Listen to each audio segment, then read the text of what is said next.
La historia que rodea a Watson, uno de los padres de la psicología moderna, supera con creces cualquier ficción. Si buscas en Internet, seguro que te has topado con titulares que lo califican casi como un monstruo y al experimento del pequeño Albert lo llaman el más terrorífico de la historia de la psicología. La ambición dentro de la propia ciencia puede llevar a realizar investigaciones pioneras muy válidas, pero movidas únicamente por la necesidad de ganar una guerra de egos, y los discípulos terminan por intentar tumbar las investigaciones de sus maestros solo para demostrar que sus teorías e hipótesis son mucho más válidas y mejores. Para entender el circo que se montó en torno a Albert hay que viajar a 1920. John Watson, considerado uno de los padres de la psicología experimental moderna, padre del conductismo, tenía una obsesión enfermiza. Quería arrebatarle el trono al psicoanálisis. En aquella época el psicoanálisis dominaba el estudio de la mente.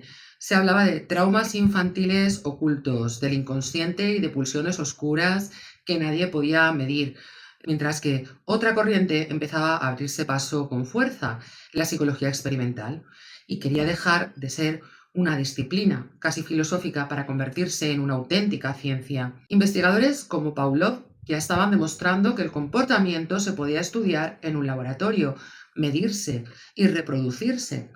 Había una auténtica carrera por demostrar quién tenía razón. Y en ese momento histórico, las normas éticas que hoy damos por sentadas todavía estaban muy lejos de establecerse. Pero para destronar al psicoanálisis y demostrar que la psicología era una ciencia no bastaba con escribir artículos o defender una teoría. Necesitaba una demostración pública, algo que cualquiera pudiera observar y que pareciera imposible de rebatir. Y ese experimento iba a ser el del pequeño Albert, y lo podemos ver porque así lo quiso Watson para poder demostrarlo y mostrar cuáles eran los resultados. Watson consideraba que todo lo demás era charlatanería. Su tesis era radical. El ser humano es una hoja en blanco, una tabula rasa. No importa la genética, no se tenían en cuenta las emociones, ni la personalidad, ni tampoco la razón. Para Watson todo era una cuestión de comportamiento y de aprendizaje. Dame un estímulo, dame una respuesta y mediante la asociación entre ambos puedo moldear el comportamiento humano. La idea era aparentemente sencilla: demostrar que un niño que inicialmente no tenía miedo podía aprender a tenerlo simplemente asociando un estímulo neutro con otro desagradable. Si aquello funcionaba, Watson tendría la prueba perfecta de que el comportamiento puede construirse a través solo de aprendizaje. Es justo ahí donde la historia oficial empieza a hacer aguas por todas partes y donde la leyenda urbana se cruza con la fría realidad psicológica, científica y forense. Durante décadas se ha contado que Watson eligió a un bebé perfectamente sano y lo traumatizó sádicamente. Sin embargo, años después, varios investigadores comenzaron a rastrear los archivos originales y apareció una posibilidad inquietante. Uno de los principales candidatos a ser el verdadero Albert padecía hidrocefalia y falleció siendo todavía un niño de 6 años. Era el hijo de una nodriza del hospital donde se realizó la investigación. ¿Qué significaría eso? Que el pequeño podía no estar reaccionando como lo haría un bebé con un desarrollo neurológico normal. Es decir, que parte de las conclusiones del experimento podrían estar apoyándose en un niño cuya respuesta de base ya era diferente. Por lo tanto, el resultado habría estado sesgado. Pero la historia se complica todavía más. En las mismas fechas apareció el historial de otro Albert. También era hijo de una nodriza del hospital, y esta vez sí, compatible con un desarrollo completamente normal. El problema es que ese segundo Albert desaparece de los registros y nunca pudo identificarse con certeza quién era, no se le pudo encontrar. En otras palabras, ni siquiera sabemos con absoluta seguridad quién era realmente el pequeño Albert, qué le sucedió, qué le ocurrió después.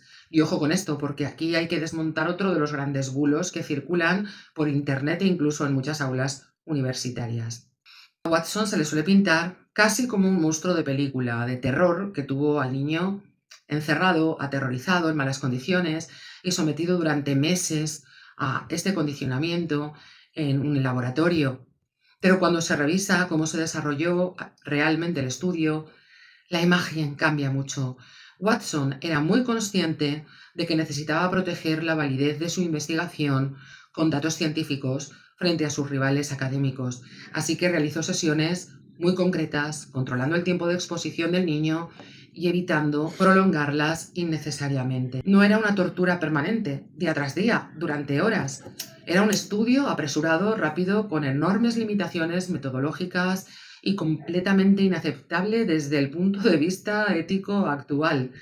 Pero era una ciencia que estaban haciendo y en ese momento todavía no existían esos códigos. Aquí es donde está lo más interesante de toda esta historia, que no se trata de decidir si Watson era un héroe o un monstruo. Se trata de entender cómo la necesidad de ganar una batalla intelectual, en este caso científica, puede llevar incluso a un científico brillante a cruzar líneas que hoy nos parecen impensables. Al final, el caso de Watson y el pequeño Albert no sobrevivió en la historia por su rigor metodológico, porque, como hemos visto, hacía aguas por todas partes, sino por la fuerza de la narrativa y porque, además, se ha comprobado que efectivamente el aprendizaje va por donde él decía. Nos fascina pensar en los científicos como titanes infalibles o en el extremo opuesto como villanos de caricatura, pero la realidad es siempre mucho más incómoda. La ciencia avanza muchas veces a empujones impulsada por egos colosales, por la prisa por publicar, por las modas y por la necesidad imperiosa de ganar una guerra ideológica.